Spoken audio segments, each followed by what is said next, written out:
Hello! In today's video, I'm going to show you how to make this succulent. If you want a bigger size of this plant, let me know in the comments. So this is the small size of pot you have seen in my previous video. So if you use this one, I suggest that you use a smaller size of yarn, around 2 to 3 size. Okay, so now let's begin with the tutorial.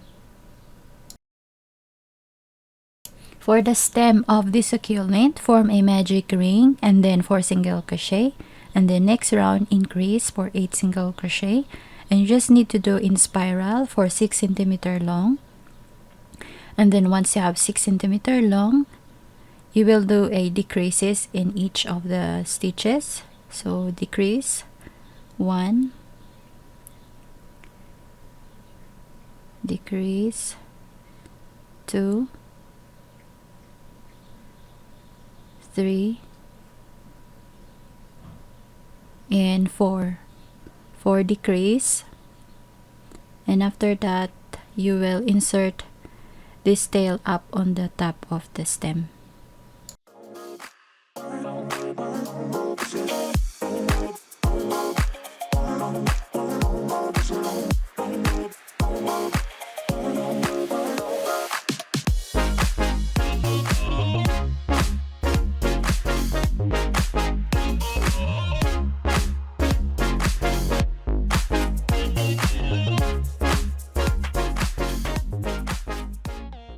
Now let's make the succulent leaves.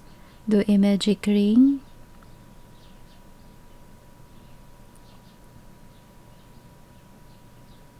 chain, and then 4 single crochet inside the ring. 1, 2, 3, 4,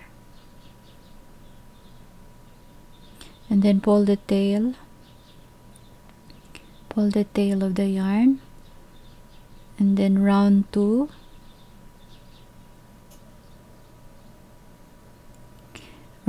single crochet in the first,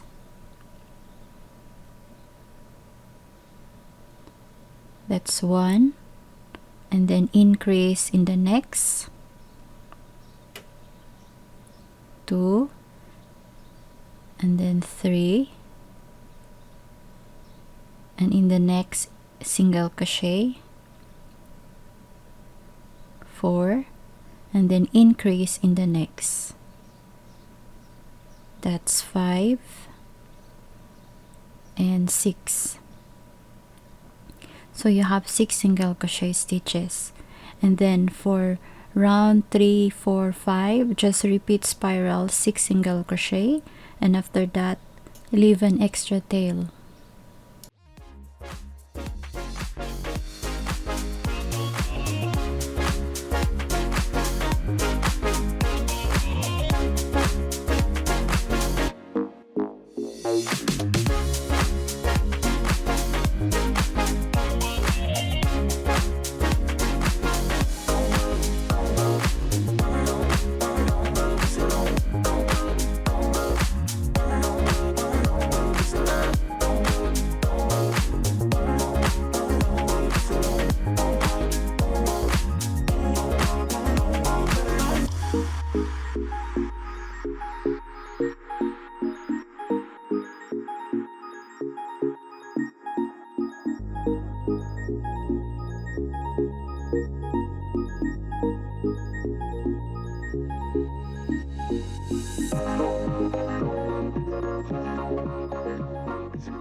Once you have 12 succulent leaves, insert your darning needle in the 2 chain, right in the 2 chain, 1, 2, 3, 4, 5, 6, 7 above the middle, and insert in the 2 stitches or 2 chain there, and then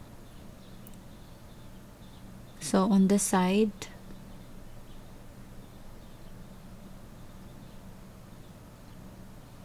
then insert your darning needle at the back to the front,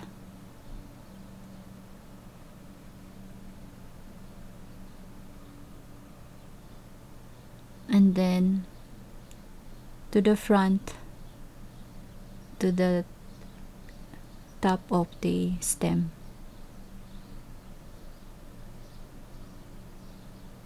And then repeat on the 2 stitches or 2 chain there, and then just insert around.